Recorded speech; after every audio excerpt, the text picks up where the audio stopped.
Hey gang, Bolty here. Today I'm going to be bringing you my set review for Duskmourn. It's due to come out next Friday as of the time of recording, and there are a couple of cards in the set, as well as in the Commander product, that might make it into 7-point Highlander, so let's get right into it. We're going to start off with the good.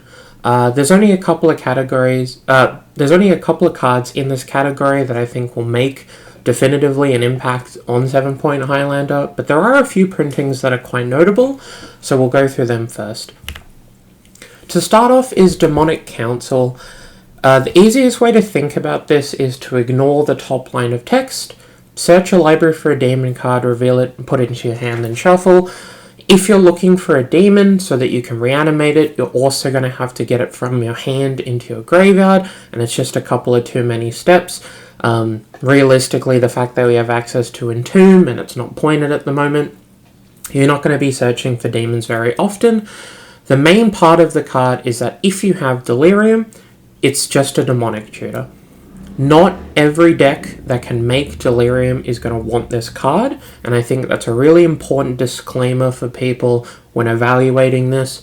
If you're playing a really fair deck like Grixis Lutri, and you can hit Delirium for things like Dragon's Rage Channeler, most of your cards are going to be quite similar, and spending 2 mana to draw one of the cards out of your deck just isn't going to be high impact enough.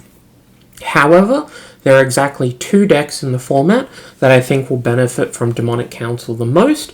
There are other decks that will be able to play it because they can get Delirium quite easily, but the 2 decks to start off with will be Breach and Thassa's Oracle. So Grixis Oracle at the moment does have a fair package. It plays things like Baleful Strix and Tamiyo, and it does have ways to get 4 types into its graveyard. You can get an artifact with Bauble, you play an instant, you play a sorcery, you fetch, you're done. Breach is much the same. At the moment, a lot of the Breach decks have a decent, fair game plan as a fallback, and that involves cards like DRC, because obviously Aluris allows you to rebuy creatures. So having access to a demonic tutor for no points in both of those decks, where you have the ability to press a button and just win the game, is going to be incredibly high impact. I think this is going to be the best card out of the set for 7-point. However, it might have some contention in our number 2 slot. Valgavoth, Terror Eater. Don't look at the mana cost, it doesn't matter. Don't look at the 3rd and 4th lines of text, they don't really matter either. This is a reanimator target that rivals Grizzlebrand. I don't think it's better than Atraxa, however I think it's probably the 2nd best, maybe 3rd best reanimator target. There's quite a lot of contention in those slots, but what you get out of this one is a flying lifelinker that is absurdly hard to kill. Ward sack 3 non-land permanents is just too much of an ask, especially if you're playing it very early. Notably, Ward allows you to play around Caracas, which a lot of the other protection effects and reanimate effects and playing, non-legendaries like Archon, Ward gets around all of those when they have to sack 3 non-land permanents. It does have 2 more lines of text. If a card you didn't control will be put into your opponent's graveyard, it gets exiled, and then you can play those cards with, life instead of mana value. Realistically, I don't expect those lines of text to come up very often, mainly because if you have a Valgavoth in play, the game's over in 2 turns, and this is one of the reanimator threats that is very good at protecting you because it has lifelink and it's really hard to kill, but it's also really good to protect. If your opponent tries to remove this and they have, say, a Swords to Plowshares and a Caracas, they have to sack 3 non-land permanents.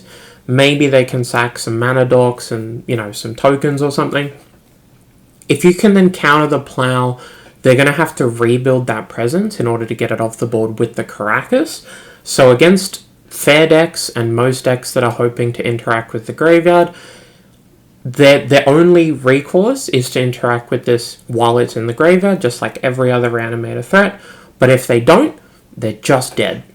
And I think this is worth looking at. I wouldn't go into too much effort to make the 3rd or 4th lines of text matter.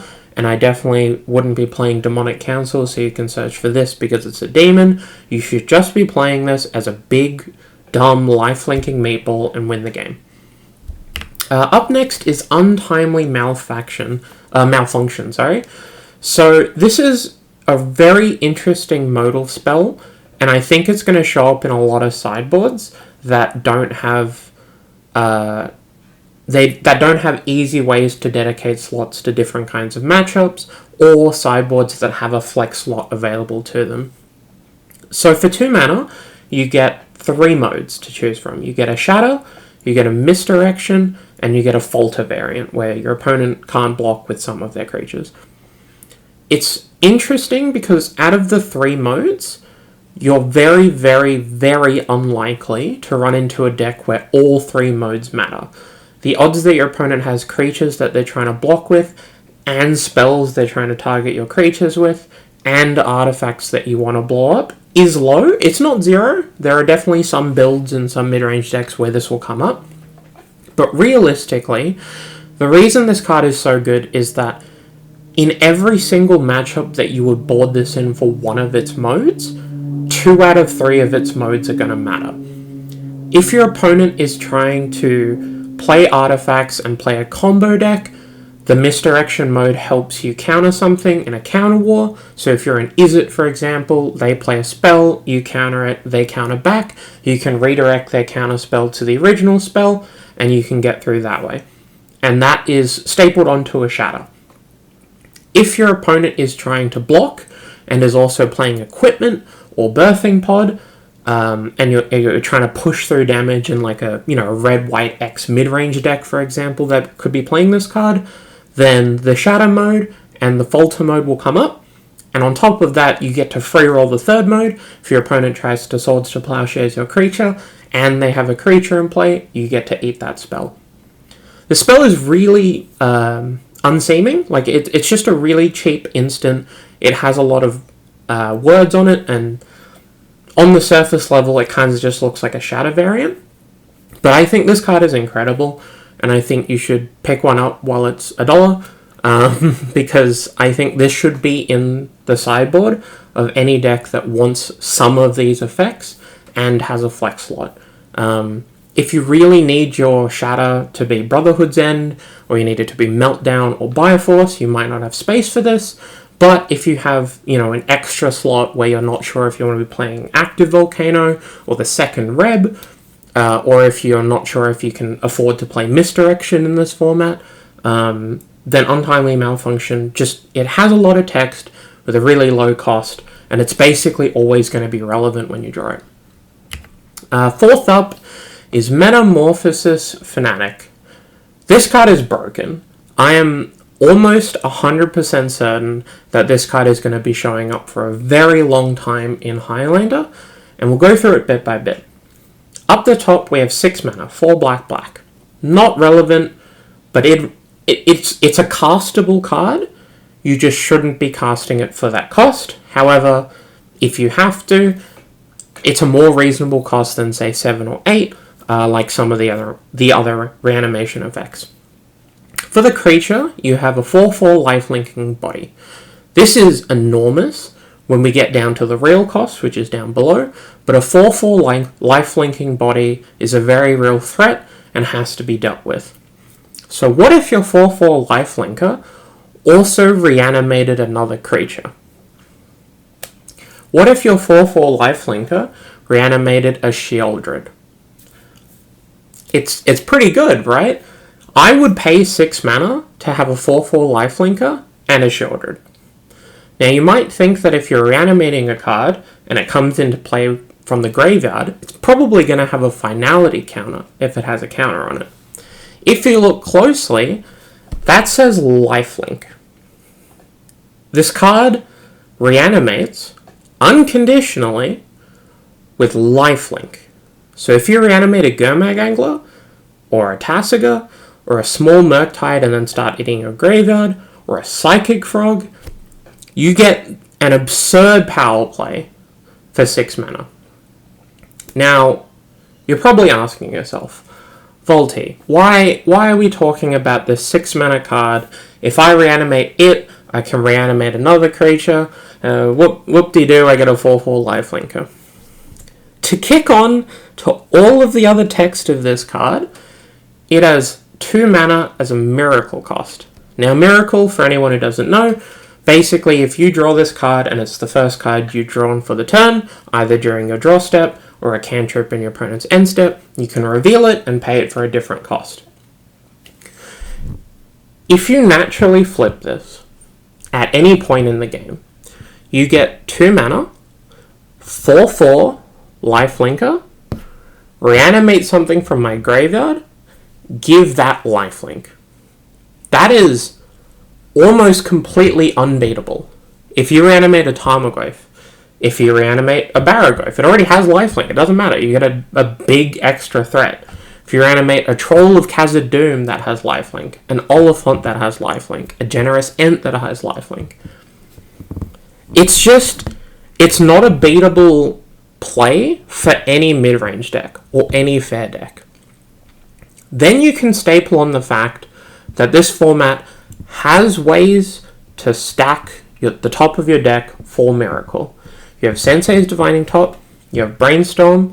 Because this is a creature, you can play Worldly Tutor or Sylvan Tutor if you really wanted to. Brainstorm is going to be the main mode of this card, and also just naturally drawing it. But if you ever pay for its Miracle, and you animate anything that costs 3 or more, you should not be losing this game, and you are gaining so much equity. Tacked on to all of this, you can just reanimate this. If it dies, you get to go again. It doesn't exile itself when it leaves play. It doesn't exile the creature that you reanimate, so if that dies naturally and then this dies naturally because they wrath you, you cast reanimate, you take 6, you put 8, 9 of stats on board, it all has lifelink, and your opponent has to find another wrath or they're dead. This card is absurd. I think people aren't talking about it enough. I expect this to show up in basically every black mid-range deck for a while that has any amount of creatures. Pick one up as soon as you can. It's a commander card in terms of its release, so it's going to be difficult to find, much like Pre-War Formalware, but this card is absurd. It might be better than all of the other cards listed so far. It might be the best Duskmourn card. I wouldn't be surprised. I'm currently putting my money on Demonic Tutor, or the Demonic Council, the Demonic Tutor variant, just because we already know how good Demonic Tutor is, but this card is absurd. And that's it for the good. Everything else in the set is going to fall into 2 categories. It's going to be bait or sleepers. Bait is the category with a lot of cards where I expect people to buy and play them, and for it not to be good. I'm giving you a heads up now on what cards might be worth looking into. In the good category, you should pick up everything. In the sleepers category, you can have a look. Don't try the bait cards if it's going to be a real cost. If the card itself is like $4, $5, it's probably fine to work out if you're wrong. With 3 Tree City in the last set, it was released at $35, and I knew it was bad, and I was trying to protect you guys. So here we go for bait for Duskmourn. Split Up is a card that people are talking about in Standard, or proposed new Standard. For 3 mana for a sorcery, you can destroy all the tapped creatures, or you can destroy all the untapped creatures. This card is very cheap. 3 mana for a potential Wrath of God is cheap. I will not deny that. This card is not Wrath of God. Anyone who thinks about all of the mind games that are going to come up and all of the different ways you can level people because they don't want to get broken by Split Up, so you get to gain a bunch of life and they only attack with some of their guys, none of that matters. What matters is that the bulk of the creatures in every format do not have haste, which means when your opponent develops a creature and attacks you with the creatures they have previously developed, some of their creatures will be tapped, some of their creatures will be untapped. They will put 0 effort and play around your sweeper. That is the base case. There is no other way to improve your equity from that base case other than your opponent only having haste creatures or deploying multiple threats on the same turn that you have to wrath without attacking you. This card's fucking terrible, and I don't know why people are talking about it for any format. We have the Wandering Rescuer next. This card is much better than a lot of the cards on the bait list. In Standard, I will expect this to see play. In some other formats with creature-based combo decks, I expect it to be somewhat interesting. In Highlander, this doesn't do enough. It's as simple as that. So it's a 5-mana 3/4 with Flash and Convoke. And your tapped creatures get hexproof. So the idea of this card is that you hold it up, your opponent tries to kill your creature, you spend your creatures to convoke it into play and blank their removal spell, and at the end of that, you get a 3/4 with double strike. However, what happens if you hold this up, your opponent bolts your Deathrite Shaman or your Delighted Halfling? You tap your creatures and put in Wandering Rescuer. They Swords to Plowshares your Wandering Rescuer while their Lightning Bolt is on the stack. The bolt will resolve, the original creature will be dead, all of your mana or all of your creatures or your mana dorks will be tapped, and your opponent will just be able to do whatever they want when they untap. This doesn't do enough, it costs a little bit too much, it isn't safe enough of a creature, and it doesn't kill people quickly enough. So it's a little bit too weak for Highlander, but I do expect it to see play in other formats.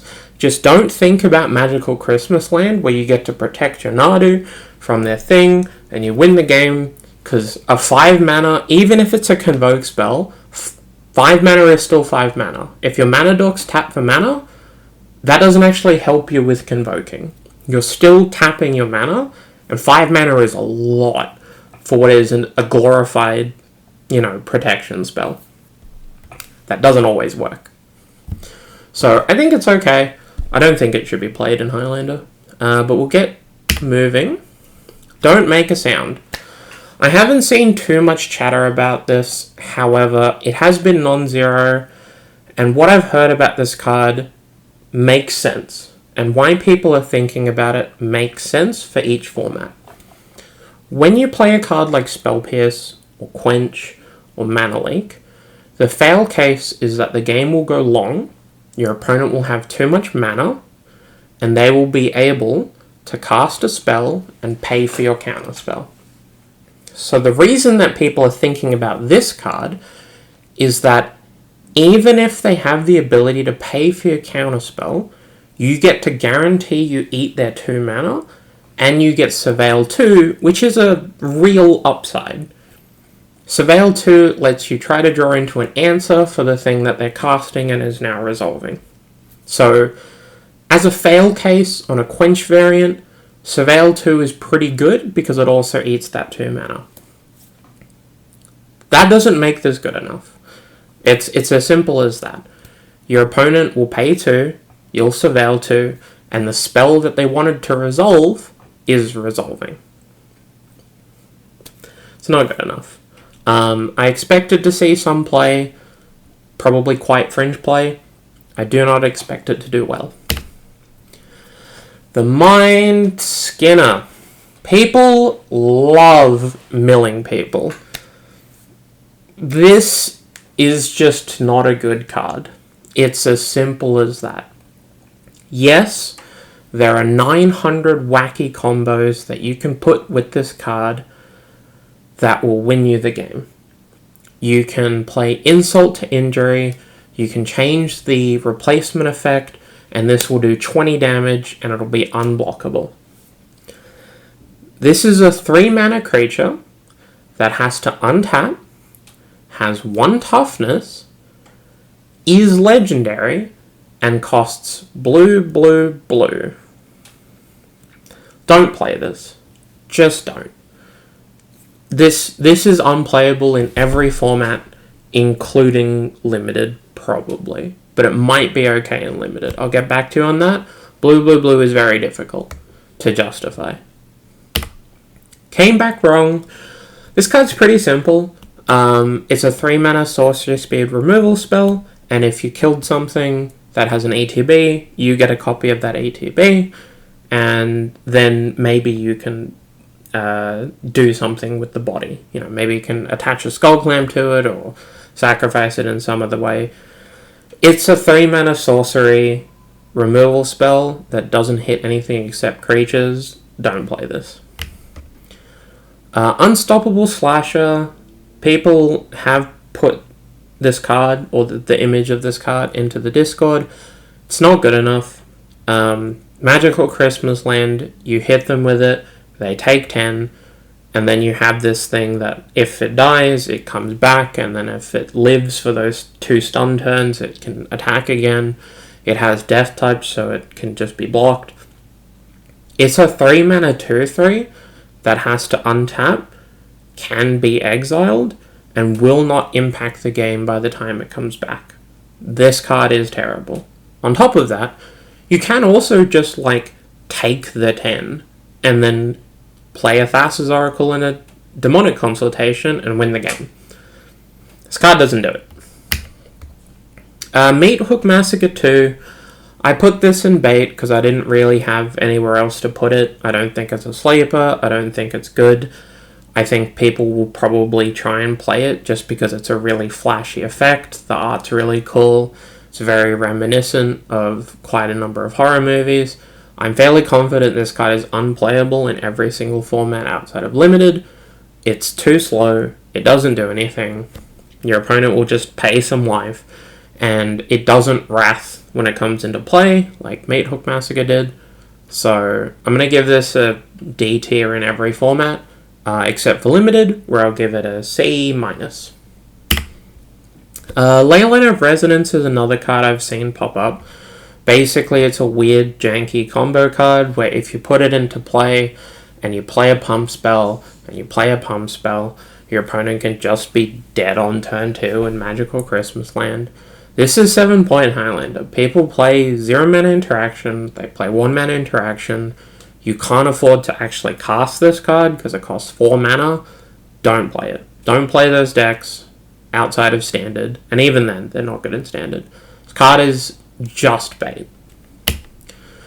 Overlord of the Boiler Bilges. I think this card isn't that bad. I just don't think it's good enough.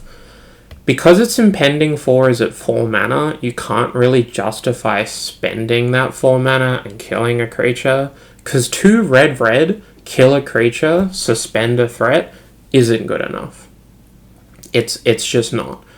If you spend 6 mana, and you Arena of Glory it so it has haste, this is kind of a real thing, but it also costs 6 mana, and it's in a color that has a lot of competition for spending extra mana and having mana sinks, with the printing of Flage. I don't think this is good.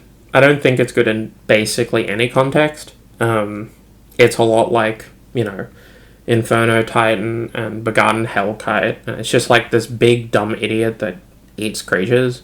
It's not good enough, I don't think. But I don't feel too strongly about it. This might show up somewhere. Screaming Nemesis. People love effects that last till the end of the game. They do not matter if those effects are bad. 3 mana for a 3/3 with haste is not a good rate. 3 mana for a 3/3 haste that your opponent doesn't block doesn't matter. They'll just wait until they can plow it. If they bolt it, yeah, they're skullcracked for the rest of the game. And if you're playing a mono red deck, skullcracking your opponent might matter. Because obviously if you're trying to burn them out, a good way to make sure that they don't stabilize is gaining incidental life with Deathrite Shaman or Sheoldred. However, any kind of deck that you want to be skullcracking probably has counter magic and will just stop the Price of Progress or Fire Blast that you're trying to end the game with, and put on some amount of pressure that will kill you. If your opponent plays a Sheoldred, and you're like, ha ha ha, they can't gain life, they still have a Sheoldred that is doming you for 2 every turn, and then attacking for 4 every turn. It's just not good. On top of that, it can just be blue blasted, and then the game's over. It can be removed without being dealt damage. It's reasonably easy to do. Swords to Plowshares, Path to Exile, Terminate, Fatal Push. It's only red damage that will trigger it, and blocking. They'll just take the 3, they'll kill it, and the game will move on. Patchwork Beasty. I'm going to get a lot of hate for this from a couple of people I know who are really high on this card. This card is abysmal, and I am okay with going on record saying you should not put this in your deck in any format. For a 1 mana 3/3, you get to mill every turn, and then at some point it turns into a creature, because it can't attack or block before then. It's an artifact creature, so having it in your deck helps with Delirium. But if you're trying to get Delirium, you're probably not going to be struggling for artifacts, because Mishra's Bauble exists and Urza's Bauble exists. And at the end of it, if you do the thing and get a payoff, you get a Wild Nacatl, which is not a playable magic card, even when it's always Wild Nacatl. And this card is not even always Wild Nacatl. I will say that they really messed up on this card. If at the beginning of your upkeep you surveilled 1 and it gave you selection, I'd be on board. This card would give you a meaningful thing to do that would turn into a real thing later. As it stands, because you're playing Delirium, you need to opt to mill every turn. Because if you don't mill, this card is green, no text. So you have to mill every turn.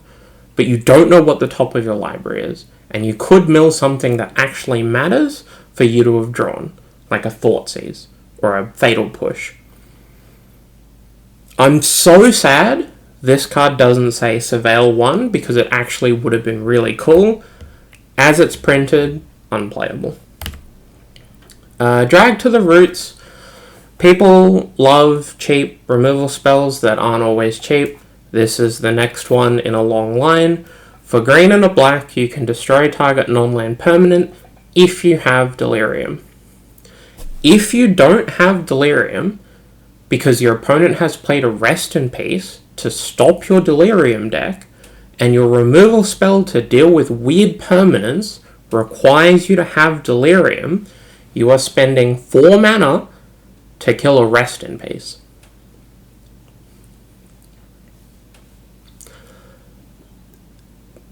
I don't think you'll get this as a 2 mana destroy something that a removal spell just wouldn't do, because Abrupt Decay exists, Assassin's Trophy exists if you really want it, if you really just care about blowing up a thing, Fatal Push exists for creatures. The odds that you have Delirium, and the fact that it destroys any non-land permanent matters, and the fact that you're saving 2 mana matters, all of that has to combine to make this a playable card, and that will not happen often enough.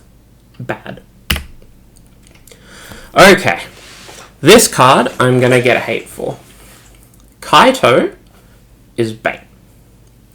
It's really cool. We have not had a Planeswalker that is effectively uncounterable for a while. I think the last one was Chandra Awakened Inferno.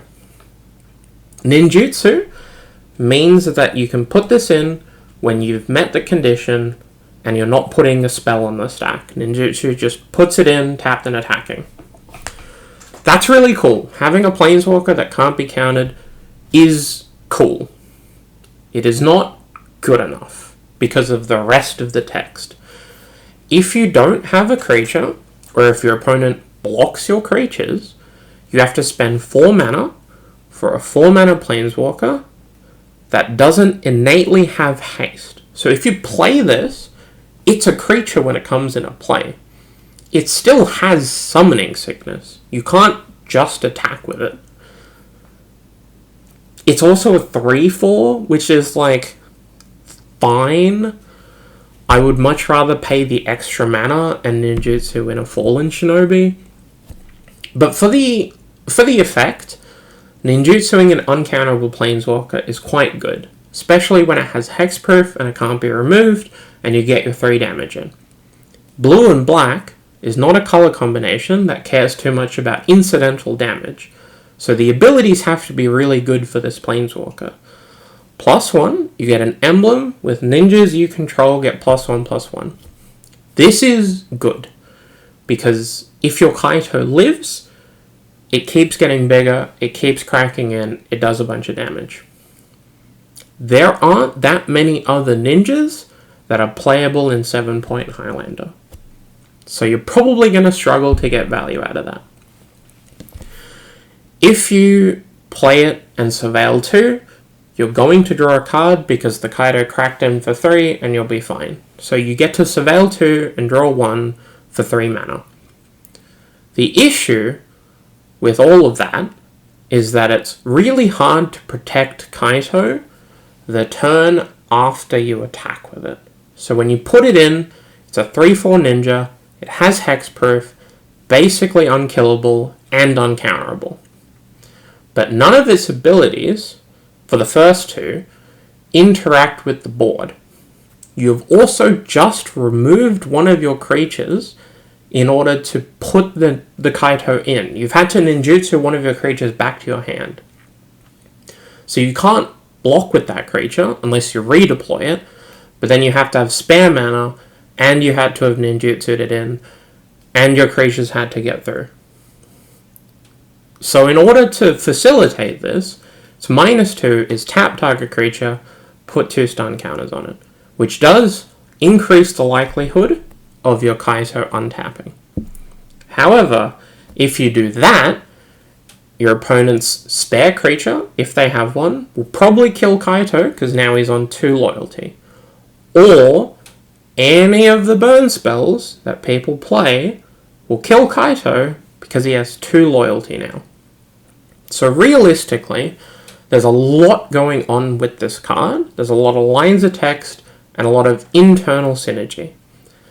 But all of it is just a little too awkward to make this card actively good, and I think it's just bait.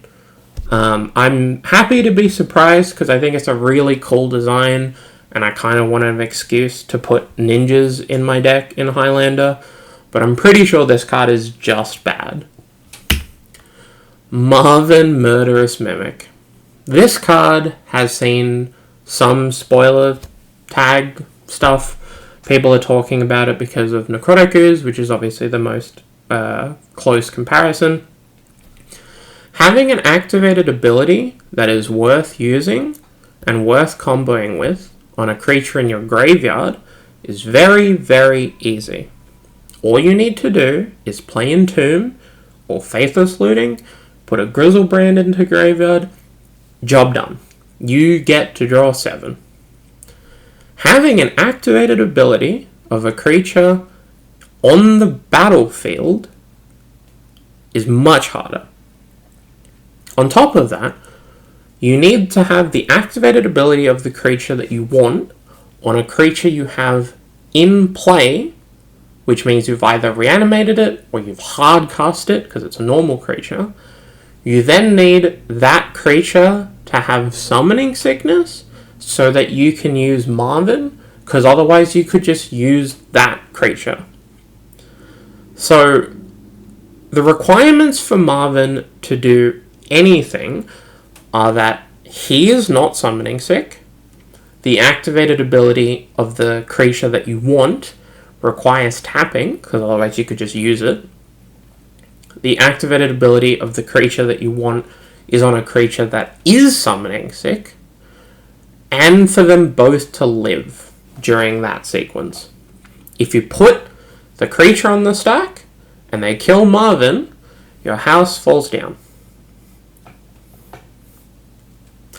I don't get the hype. It's really cool design, it's really cool art, it's cool flavor. This card is wildly unplayable in every format. Calling it now. Next up we have the 2 land cycles. We have Bleeding Woods and Thornspire Verge as the picture, but obviously the cycles of both of them. I'll keep this really quick. These cards will be okay in 2-color budget decks that aren't playing Fetch, Surveil, Triumph mana bases for any particular reason.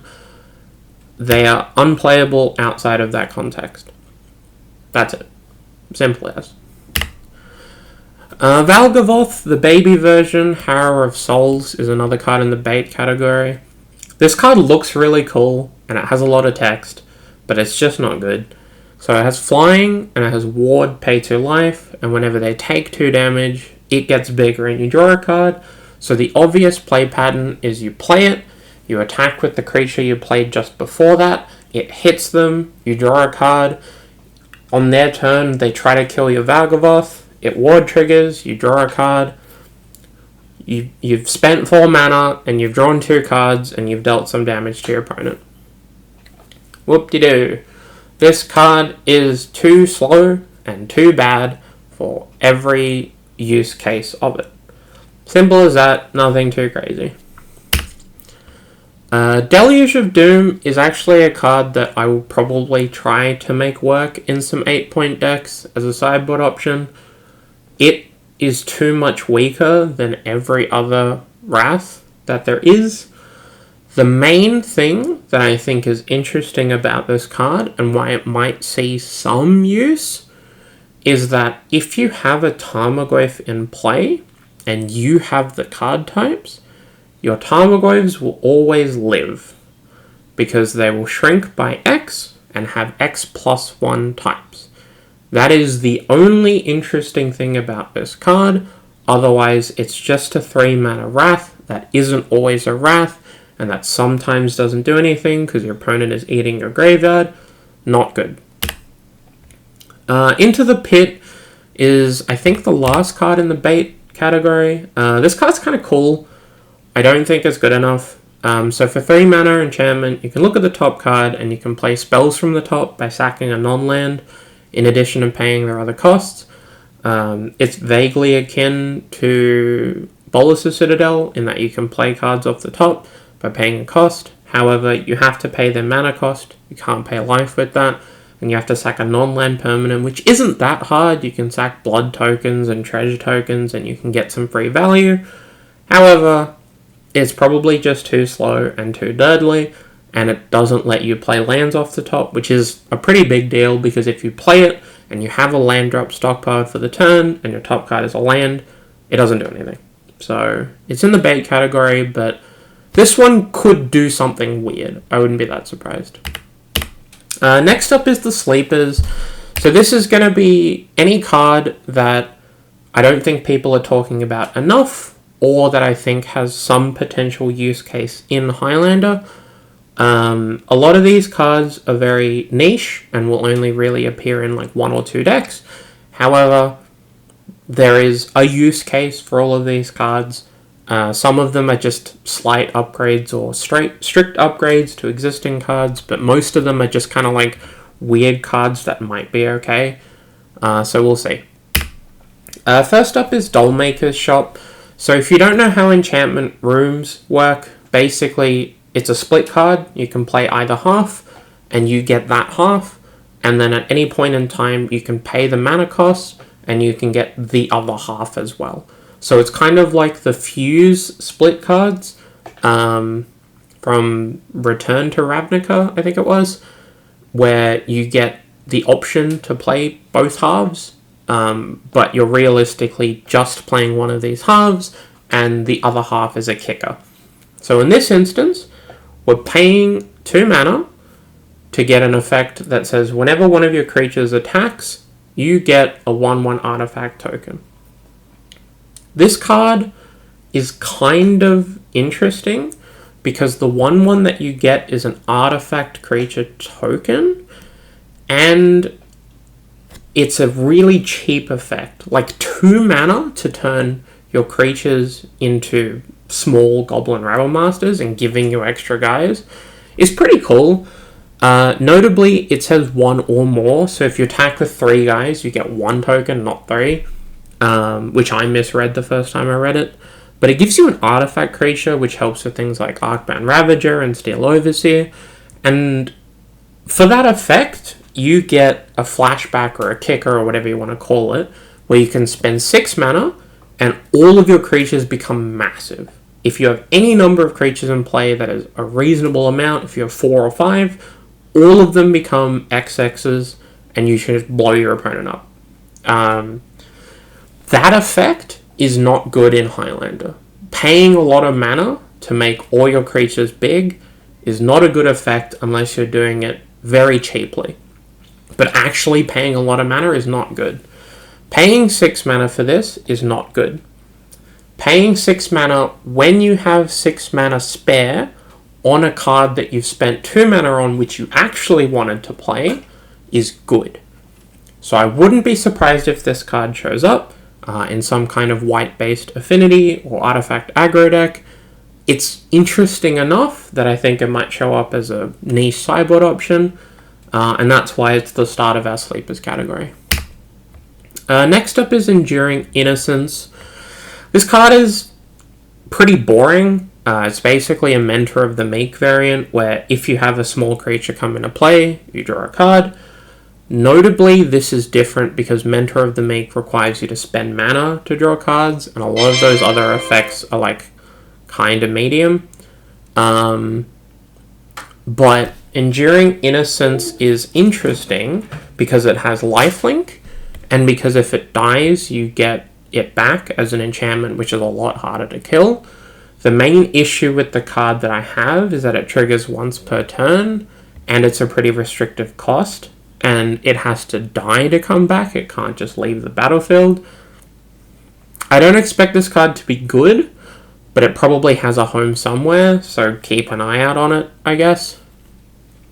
Sheltered by Ghosts, though. This card is good, and this card should probably be somewhat playable in sideboards. Having a 2-mana O-Ring is really impactful when it's unconditional. Like, 2-mana O-Ring variants usually only hit creatures, or they only hit creatures that have a certain CMC, and they have some kind of downside. This has the downside of requiring you to have a creature in play, but the effect it has beyond the O-Ring is that creature gets bigger, has lifelink, and is harder to kill because it gets Ward 2. I think this card's actually like quite good. I don't know what home it lives in, but I kind of want to see it see play. So we'll see. Okay, Doomsday Excruciator. And this is in the Sleepers category, not the bait category. So I'm going to have to justify this. We are not paying black for this card. We are siding this in to reanimate it against decks that can beat traditional reanimator targets. That is the purpose of this card, and that is how we should be using it. If you reanimate an Atraxa against a creature deck, you will win the game.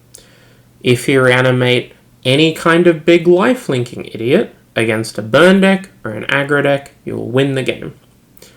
If you reanimate those creatures, and your opponent untaps and plays Demonic Consultation and Thassa's Oracle, you are dead on the spot.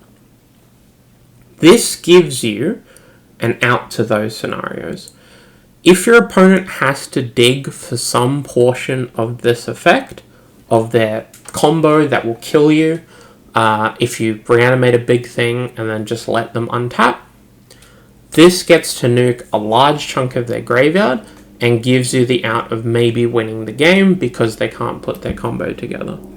Outside of that, this card is wildly unplayable. You should not be paying its mana cost for anything, but I think it might be a niche sideboard card in order to interact with some of those decks. We already have things like Iona and a couple of other large creatures to reanimate that hate on combo decks, but all of them have various holes, and this is just another one that adds to that pile. Overlord of the Baalmark. This card's pretty cool. I don't know if it's good enough.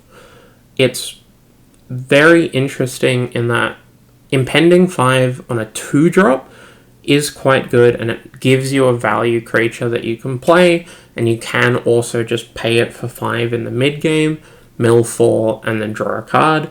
The restrictive nature of only being able to return a creature or a planeswalker is quite bad. Being able to buy back spells would be obviously far more impactful. I wouldn't be surprised if this has a home somewhere in some kind of green-black Delirium mid-range deck, because it's an enchantment, which helps, and it's a really cheap upfront cost, which helps, and it's a late-game threat, which helps, but it's kind of just too medium. I didn't really know where to put it, so it's in sleepers, but I wouldn't be surprised if this card is just bad. Okay, I'm really hype on this card, not because it's particularly broken, but just because it has all of the bits and pieces that matter for this effect to be a slight upgrade above the other effects. So, Clockwork Percussionist is red for a 1/1. It's an artifact creature, it has haste, and when it dies, you get a card. There are a couple of different parts of the card that matter and build up towards why it's good, because otherwise we could just be playing any other random value artifact creature idiot. It's an artifact which helps for affinity, it helps for Arcbound Ravager. If it was just a red creature, unplayable. It has haste, which is very important when you're playing a 1-drop value creature. It needs to do something. If it didn't have haste, unplayable. When it dies, you flip the top card, and you play it until the end of your next turn, not until the end of turn. This is a really big deal, because if you crack in with this and they block, and you flip a thing, you're already down a mana because you've just played it, and it's going to be harder to cast the card. If you've already played a land for turn, and you flip a land, you can't do that. So if it was play until the end of this turn, unplayable. So there's a lot of bits and pieces to make this card quite bad, but none of those have happened, and the sum of the parts is kind of an okay red idiot artifact creature. I mean, we've played Gingerbrute, we've played Baalmark Courier. This is kind of just different. It's red, which means you can pitch it to Pyrokinesis and Fury, but it can also get blue blasted. Like, it's a weird card. If it shows up, it shows up. It's not going to be an incredible buff to any of those decks, but it's cool. I hope it shows up. Fear of Missing Out is a card that I could not evaluate properly. I believe it's just bad, but there's probably something funky you can do with it. So for a 2-mana 2/3, you get a Rummage, and then you get Upside.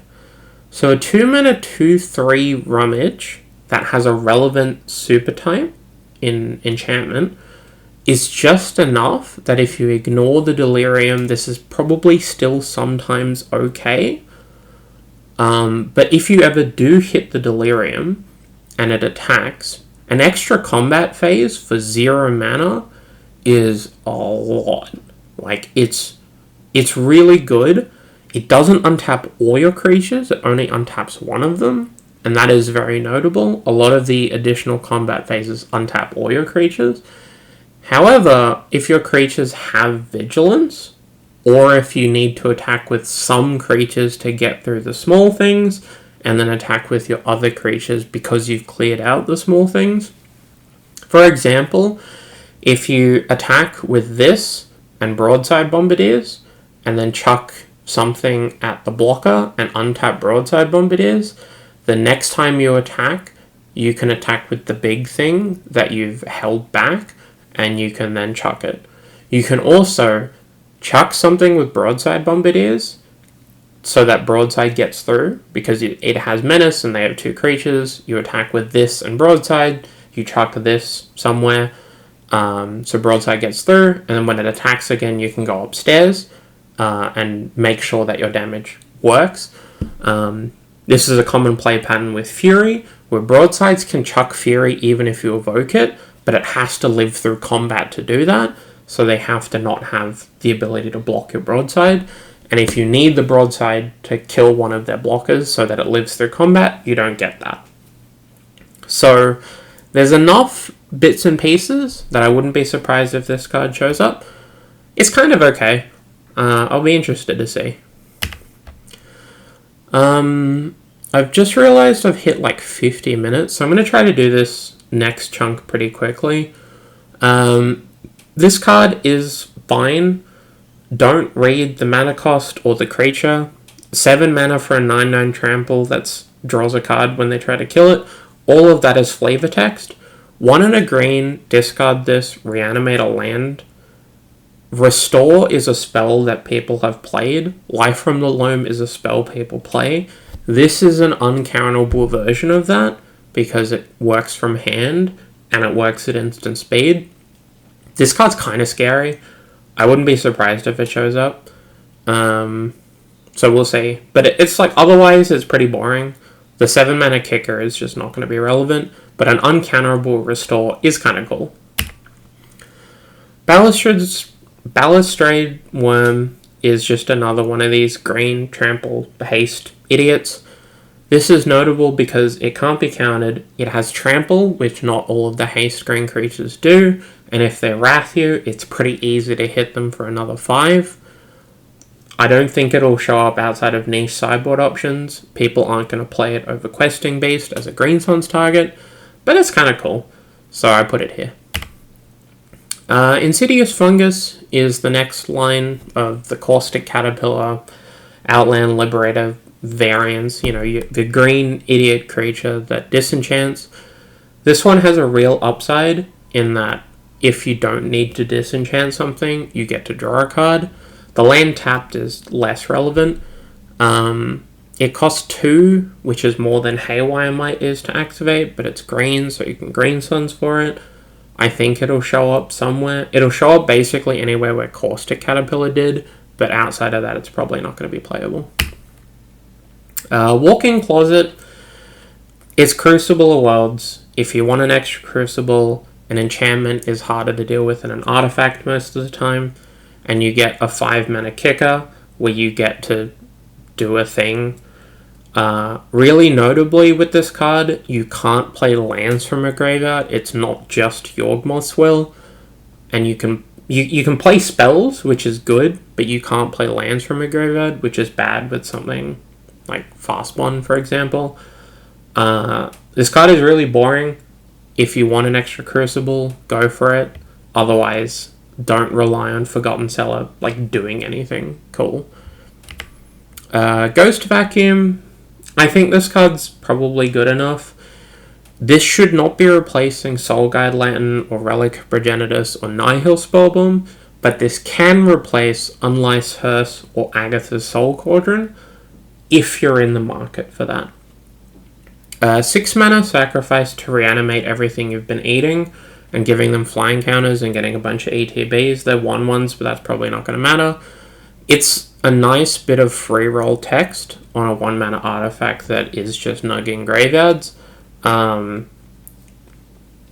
Sometimes this will be cool and good enough. Most of the time it'll just kind of be there. So weird sleeper hit. I'll probably give it a try and find out if activating it is ever real. The fact that you have to do it at sorcery speed is a real downside, but like 6 mana as a kicker to get a bunch of ETBs and maybe win the game on the spot, that's kind of cool. The Jolly Balloon Man. This card's really weird. We don't really get clones that have haste. And this, well, not clones, sorry. We don't get Kiki-Jikis that have haste. Kiki-Jiki itself has haste but costs 5 mana.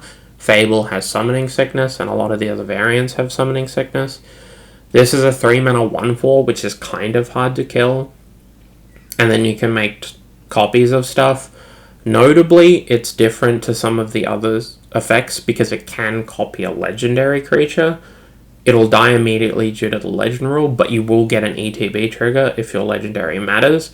So, unlike Fable and Kiki-Jiki, you can make a copy of Atraxa with this card, and then sack your small Atraxa, and then draw a bunch of cards.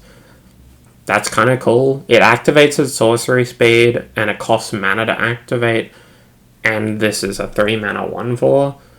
I don't know if this card's playable, but it's really, really interesting what the applications are, and the art is incredible. I think this card might be one of my favorites in the set. Like, it's a weird little guy who's blowing up the heads of his victims and attaching them to hooks to make balloons, because he's a clown.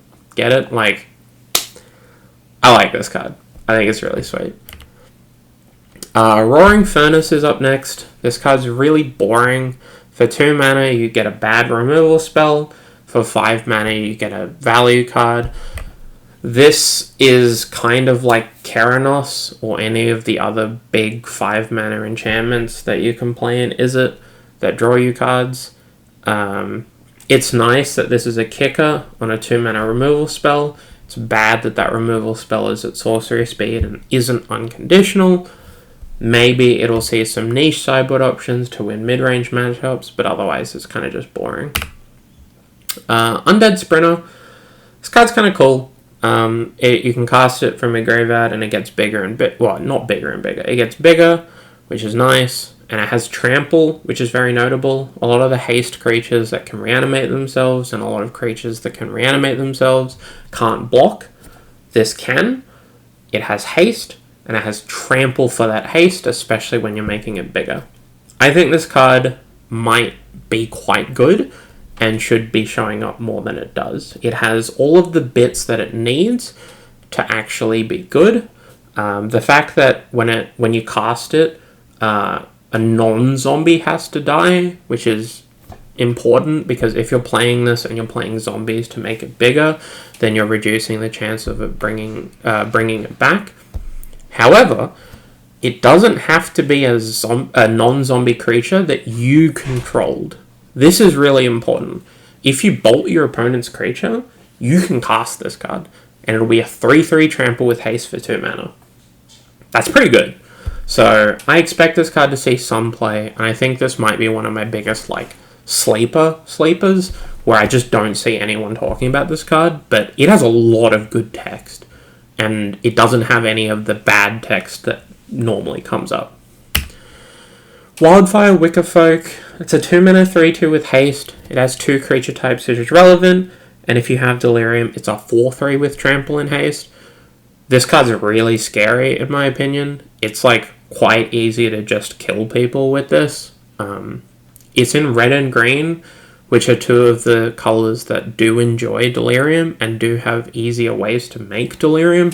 You have Fable to get cards in your graveyard. You have Goyf and Pyrogoyf growing off your Delirium. You have Dragon's Rage Channeler. I expect this card to see some play if you're trying to kill people with Dragon's Rage Channeler rather than using it just for card selection. This card is quite good at killing people. So we'll see if it shows up. Ancient Celespawn. This card's really weird, and everyone who's been talking about it has obviously been talking about it in the context of big meme values, where like you cast a bunch of stuff and you deal a bunch of damage to your opponent and they die. So for example, if you don't understand how this card works, basically if you play a spell and you cheat mana on that spell in any way, you get to deal damage for how much you cheat mana. So if you cast Snuff Out and pay 4 life, your opponent also takes 4 damage. If you cast Treasure Cruise, your opponent takes 7 by spending your graveyard, basically. The issue with this card is that it's a 3 mana 3/3 do nothing otherwise, so you really have to hold on to it, wait until you're going to be making one of these big plays, and then it does a bunch of damage. The issue with this card is that a lot of the blue Delve cards don't tend towards needing to deal damage to your opponent's face. If you play a Murktide Regent, sure, they take 5, but you have an 8/8 Murktide Regent that's going to kill them in 2 turns. It doesn't really matter if they take 5. Force of Will, countering a spell, dealing 5 damage. How much do you care about that damage if you countered the spell? And that was what was important. Where this is going to come up, and I think where this card might find a home, is play this, Grief you, take 4. Fury your guys, take 5. Attack with my 2-drop. If you're playing a very aggressive deck that has lots of ways to cheat mana to gain tempo, Snuff Out is going to be good. Grief and Fury are going to be good. Playing, Murderous Cut, for example, if you want, or Pyrokinesis out of the board, and actually using that damage to try to close the gap, that's where this card might come up. It'll probably be a niche sideboard option, because those decks don't really want to be playing a 3-mana 3/3 without haste. But if it's going to show up, that's where it should be showing up. I think this is the last card. Formless Genesis is like Worm Harvest and like a couple of other things. It's a thing that makes things and has retrace. So it gives you infinite threats if you can feed it. What's notable about this versus Worm Harvest is that you get one big guy rather than lots of small guys. But that one big guy has Death Touch, and this card costs 3 mana. A lot of these effects historically have been somewhere in the 3 to 6 mana range of like retracing and playing stuff. This one costs 3, which is a lot cheaper than 5 or 6, and you can start sort of just doing this. And notably, this card isn't as embarrassing to play in the early game where you don't have that many lands in your graveyard. So if you play one of these effects and you get 1 worm, 2 worms, or a 3/3 beast, that's not much to go off. If you play this and you make a 2/2, that's not a good rate. But that 2/2 has Death Touch, which buys you the time you need to fill your graveyard with lands and fill your hand with lands to start making real creatures. Notably as well, this card is a Kindred spell, so it has an extra super type for Delirium purposes. That will probably come up. A lot of the other Kindred spells like Bitter Blossom and Tarfire are all kind of just medium to bad. But this gives you an extra type, which probably will come up. I fully expect the fact that the creature you make has Changeling not to ever matter, but the fact that it has Death Touch, meaning it's not as embarrassing to play this on 3 and make a 2/2, I think this card's probably going to see some play. That's it for Duskmourn. I think there are a lot of cards in this set that will make a splash in 7-point. I think all of the cards in the good category will see some play, and unlike Bloomburrow, I expect a lot more of the sleepers this time round to show up. There's a lot of really powerful stuff going on that works with some of the existing decks, so I wouldn't be too surprised if we see, some Delirium packages and growing out Tarmogoyfs, for example. But yeah, nothing too crazy.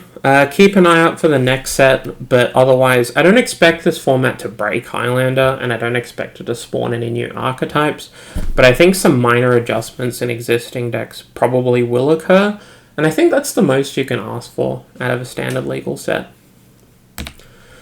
This video was brought to you with the help and support of my patrons. You can see their names up here on screen, and if you want to have your name up here on screen and support the context, there's some links down below to the Patreon and the Ko-Fi. If you like the content, please consider subscribing. It's free, doesn't cost you anything, and it really does help the channel out a ton, and me. But otherwise, leave a like if you like the video, and I'll catch you next time.